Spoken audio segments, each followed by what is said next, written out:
Penyalahgunaan data pribadi kini telah diatur dalam Undang-Undang Nomor 27 Tahun 2022, yaitu Undang-Undang Perlindungan Data Pribadi. Tertera dengan jelas larangan dan juga ketentuan pidananya jika melanggar aturan yang tertera di dalamnya.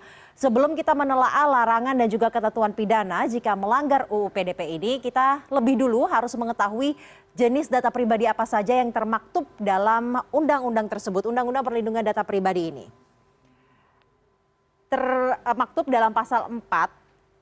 Jenis data pribadi. Nah, ada dua kategori, yaitu yang bersifatnya umum dan juga spesifik. Nah, dalam ayat 2 ini termaktub nih, yang ayat 2 mengenai kriteria data pribadi yang spesifik. Ada mengenai informasi kesehatan, biometrik. Biometrik itu seperti pengenalan fisik. Ada juga genetika, catatan kejahatan, anak, keuangan pribadi, dan juga data lain yang diatur dalam undang-undang. Sedangkan kemudian dalam ayat 3-nya ini mengatur mengenai sifat umum data pribadi, yaitu seperti identitas umum, nama lengkap, jenis kelamin, kewarganegaraan, agama, status perkawinan, dan atau data yang dikombinasikan untuk dapat mengidentifikasi seseorang. Nah, selanjutnya kita akan lihat larangan apa saja yang diatur dalam undang-undang ini. Dalam pasal 65 ini kita dilarang untuk memperoleh atau mengumpulkan data pribadi yang bukan miliknya dengan maksud menguntungkan diri sendiri ataupun bisa merugikan pemilik data tersebut. Kemudian di ayat 2-nya ini menyatakan bahwa kita dilarang untuk mengungkapkan data pribadi yang bukan miliknya dan menggunakan data pribadi yang bukan milik kita. Jadi kita mengungkap dan juga menggunakannya ini juga tidak boleh. Selanjutnya tidak hanya di pasal 65 saja, ada di pasal 66.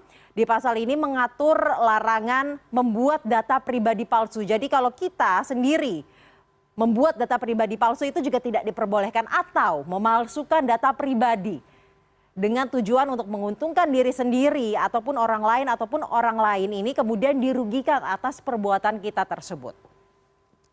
Selanjutnya, ketentuan pidananya apa saja?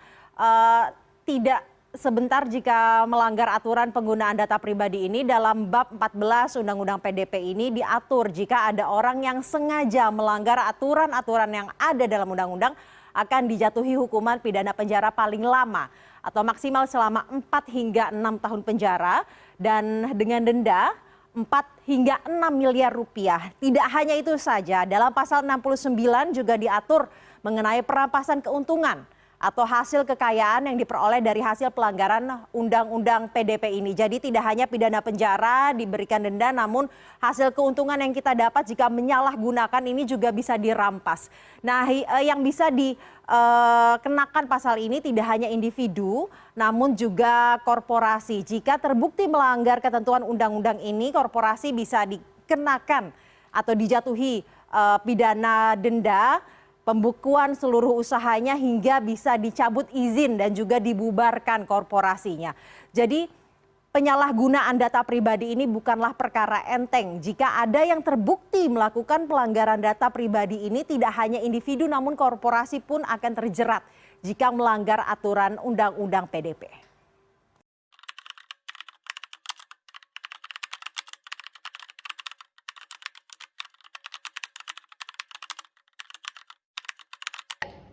Guys, kita lagi di kampus. Nah, lihat nih, ini KTM aku.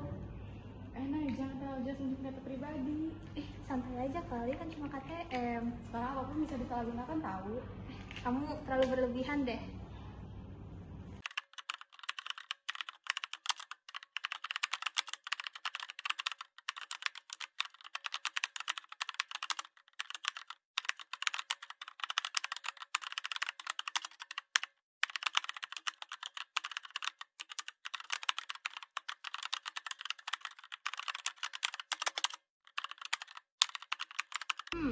NIM, tanggal lahir, email kampus, lengkap juga.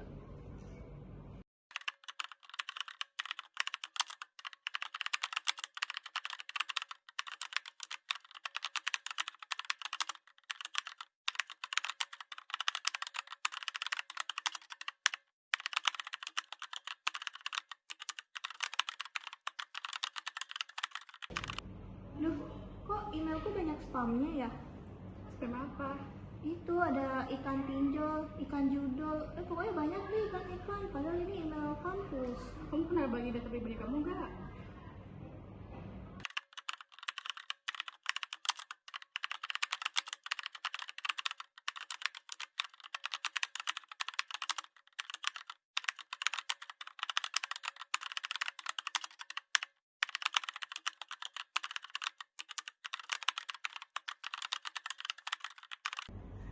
Selamat siang semuanya.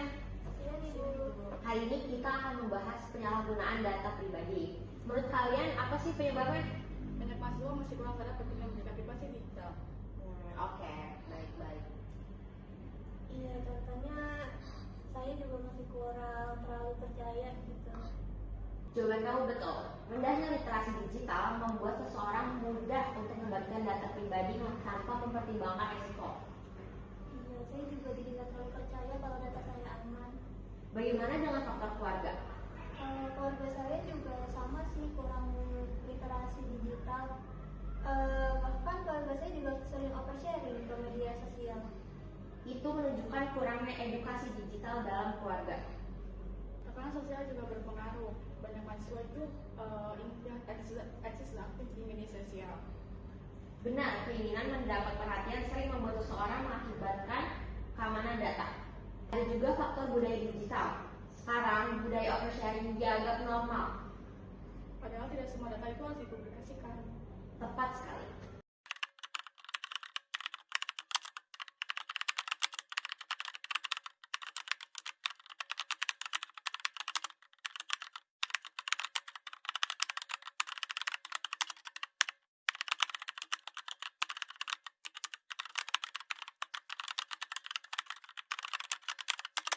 Kenapa ya, kok kayaknya akun kampusku kayak diretas sama orang gitu? Kak, kamu kenapa? Aku mau jujur. Kenapa? Aku yang ambil data dari story kamu. Serius gak sih? Aku awalnya cuma iseng, aku daftar beberapa layanan online pakai email kamu, tapi aku nggak tahu kalau dampaknya bakal sebesar ini. Kamu tahu gak sih itu data pribadi aku? Aku sadar aku salah.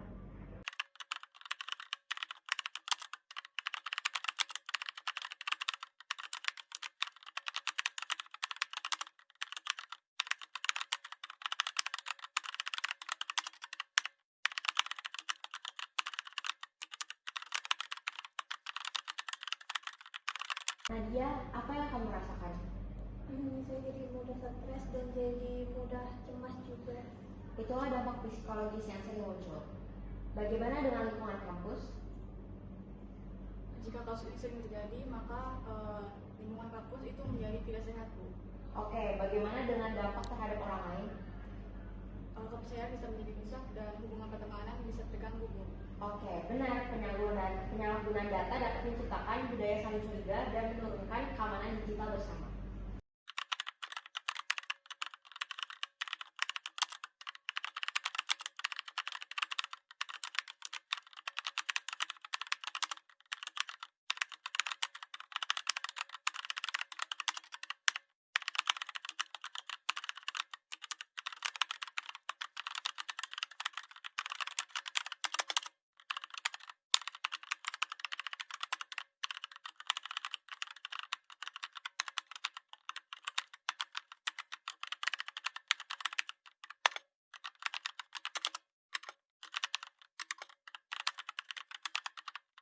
Data kamu. Aku kecewa sih sebenarnya, cuma makasih ya buat kejujurannya. Yang penting kita semua belajar dari kejadian ini. Aku juga mau ikut kampanye literasi digital kampus supaya mahasiswa lain itu nggak ada yang melakukan kesalahan yang sama. Bagus deh.